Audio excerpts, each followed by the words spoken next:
Vivian, tell me about this production. It is an honor for Ray and I to be back at Carnegie. We have our relationship with Carnegie Hall goes back to 2009, and we've done various different productions. But when they came to us with this, what made it really special is that it was a part of a bigger whole.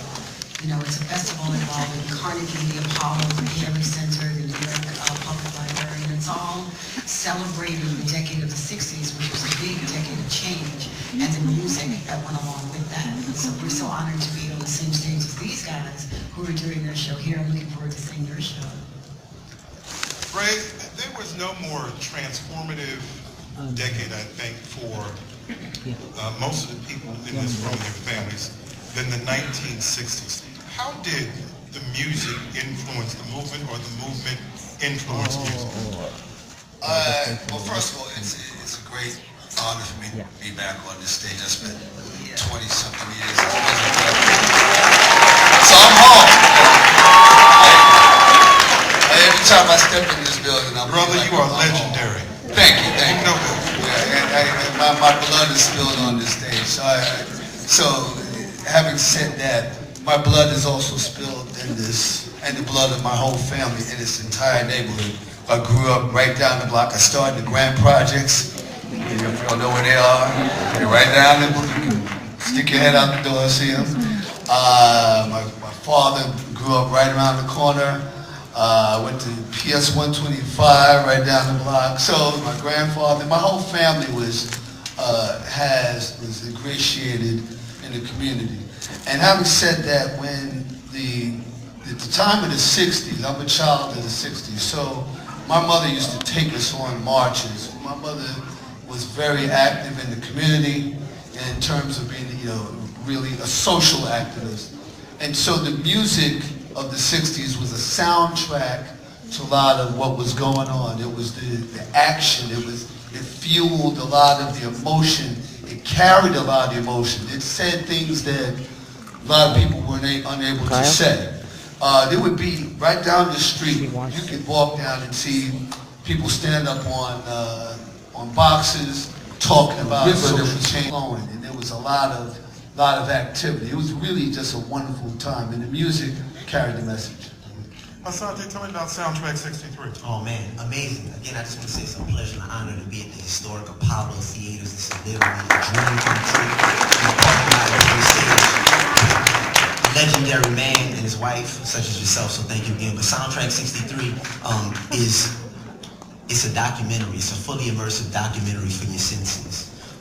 It's a visual installation that chronicles Black history throughout America.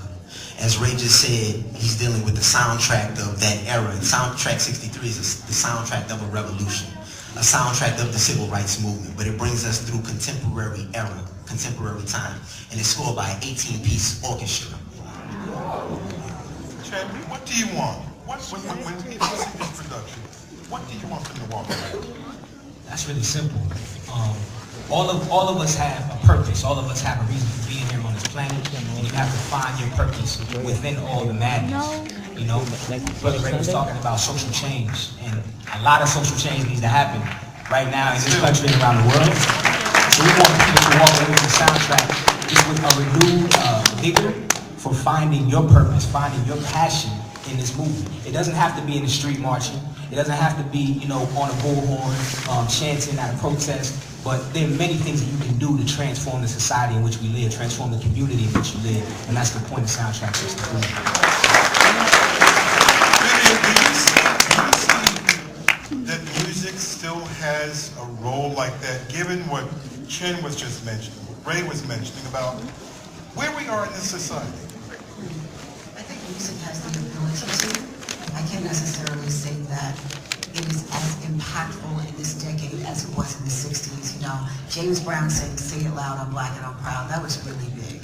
A change is going to come. I mean, some of the songs that I'm sure that you're going to hear in our show as well as in your show just really spoke to hashtag time's up. but then. And we are still in that era, so it'd be very interesting to see. I mean, I'm proud of artists like Kendrick Lamar, who, you know, the opening of the Grammys just put it out there. I mean, we do have those artists, and I'm looking forward to seeing what they're going to do. Asante, when folks come and see your production, what do you want them to walk away with? Again, I think it's really simple. Like Chin is saying, we can't tell people to get out and protest because the fact of the matter is people do what they need to do at particular times to be effective. So maybe something that was effective 30, 40, 50 years ago, we need to take another look at what we can do in the here and now to be effective. And I believe that God has turned everybody's heart in a different direction in terms of their purpose. And so we really want people to leave inspired and motivated. And we want people to re-examine history that they've been told. Because we know that the educational system is not sufficient in educating our people about true history. Right? So we are educated visionaries and musicians. One of our jobs has been to take history, take the songs, take the events, whether it's the Emancipation Proclamation, the passing of the Civil Rights Bill, and use music and use art and put it into a context you can say, I understand it. Not only do I understand it, I see how it's relevant today and how it's still happening and manifesting. What's behind the name Soundtrack 63? Oh, Soundtrack 63, yeah. When we first got the commission with 651 Arts, they were commemorating 1963 as the year of the March on Washington, the year that the 4 little girls died at the 16th Street Baptist Church, the year that Medgar Evers was assassinated. It was the 50-year anniversary of a major commemoration of a year some people think is the fulcrum point of the Civil Rights Movement, 1963. 1963, there are a lot of things that led to that major monumental year. So we deal with what led up to it and what has happened since.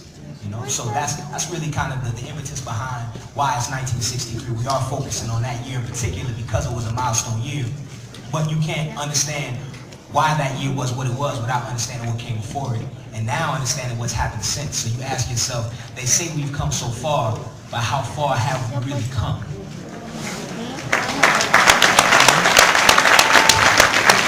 Let me ask you this. How woke are we? And I ask you that because you know this neighborhood, you know this theater, you know this stage, and you know where we are. You have been behind some of the biggest productions this country has seen in the last 10 or 15 years. And you rub elbows sometimes with people who are not woke, who are not aware. Yeah. So how woke, as a society, are we? We're not as woke as we need to be. And I don't want to take the position of disparaging people's efforts or lack of it.